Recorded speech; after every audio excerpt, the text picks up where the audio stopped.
गोवर्धन पूजा हिंदू धर्म में एक प्रमुख त्योहार है जो दिवाली के अगले दिन मनाया जाता है। इस दिन भगवान कृष्ण के गोवर्धन पर्वत को पूजा के माध्यम से आदर सम्मान दिया जाता है। ये पर्व विशेष रूप से उत्तर भारत में बहुत धूमधाम से मनाया जाता है। गोवर्धन पूजा का धार्मिक और सांस्कृतिक महत्व है और इसे अन्नकूट पूजा भी कहा जाता है, जिसमें भगवान कृष्ण, गोवर्धन पर्वत, गायों और प्रकृति का पूजन किया जाता है। यहाँ हम गोवर्धन पूजा की विधि विस्तार से बता रहे हैं। गोवर्धन पूजा का महत्व। गोवर्धन पूजा का मुख्य उद्देश्य प्रकृति के प्रति आभार प्रकट करना और भगवान कृष्ण द्वारा दी गई शिक्षा को याद करना है। पौराणिक कथाओं के अनुसार भगवान कृष्ण ने मथुरा के पास स्थित गोवर्धन पर्वत को अपनी छोटी उंगली पर उठाकर इंद्र के कोप से गोकुलवासियों की रक्षा की थी। इंद्रदेव के क्रोध में गोकुल पर लगातार भारी वर्षा हो रही थी, लेकिन कृष्ण ने गोवर्धन पर्वत को उठाकर गोकुलवासियों को बचाया। इससे गोवर्धन पर्वत की पूजा का प्रचलन शुरू हुआ और यह संदेश भी दिया गया कि हमें प्रकृति का सम्मान करना चाहिए। गोवर्धन पूजा की तैयारी। 1. स्थान का चयन। सबसे पहले पूजा स्थल को साफ करें। यदि संभव हो तो घर के आंगन में पूजा करें ताकि अधिक लोग एकत्रित होकर इस पूजा में भाग ले सकें। 2. गोवर्धन पर्वत का निर्माण। पूजा स्थल पर गोबर से गोवर्धन पर्वत का आकार बनाएं। इसे पर्वत के रूप में बनाने के बाद उसमें कुछ फूल, पत्तियां आदि लगाएं ताकि यह आकर्षक लगे। गोबर को पवित्र माना जाता है, इसलिए इसका उपयोग विशेष रूप से इस पूजा में किया जाता है।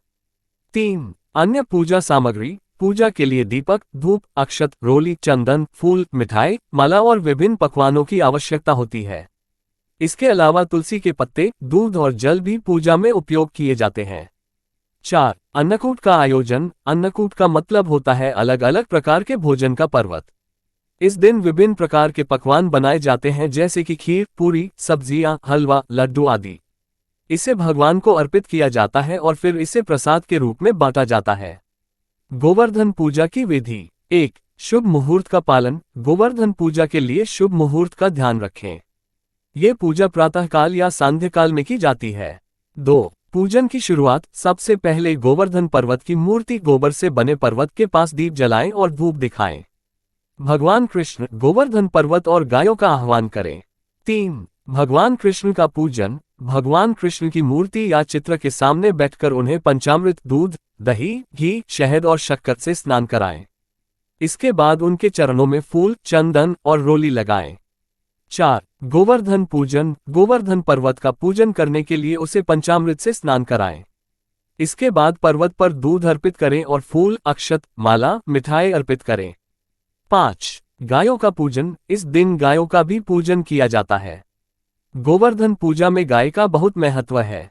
गाय को पूजा स्थल पर लाकर उसका भी रोली, अक्षत और पुष्प से पूजन करें और उसे मिठाई खिलाएं। 6. अन्नकूट अर्पण। इसके बाद अन्नकूट के पकवानों को भगवान के सामने अर्पित करें। ये पूजा का मुख्य भाग होता है, जिसमें विभिन्न प्रकार के व्यंजन जैसे खीर, लड्डू, पूरी आदि भगवान को अर्पित किए जाते हैं। 7. आरती। पूजन के बाद भगवान कृष्ण की आरती करें। आरती के दौरान सभी लोग मिलकर आरती गीत गाएं और भगवान को धन्यवाद दें। आरती के बाद प्रसाद वितरण करें। 8. प्रसाद वितरण। पूजा समाप्त होने के बाद सभी लोगों में प्रसाद के रूप में अन्नकूट का भोजन बांटा जाता है। ये सभी के साथ मिलकर आनंद लेने का समय होता है। गोवर्धन पूजा के लाभ। गोवर्धन पूजा से व्यक्ति को प्रकृति के प्रति कृतज्ञता का भाव आता है। इस पूजा में भगवान कृष्ण ने हमें ये संदेश दिया कि हमें अपनी संस्कृति और प्राकृतिक संसाधनों का संरक्षण करना चाहिए। गोवर्धन पूजा से घर में सुख, समृद्धि, धन और शांति आती है। ये पर्व हमें सहकारिता और सामूहिकता का भी संदेश देता है। गोवर्धन पूजा न केवल एक धार्मिक अनुष्ठान है, बल्कि यह जीवन को संतुलन और सुख समृद्धि की ओर प्रेरित करने वाला पर्व है। दोस्तों, जानकारी अच्छी लगी हो तो प्लीज चैनल को जरूर सब्सक्राइब करें।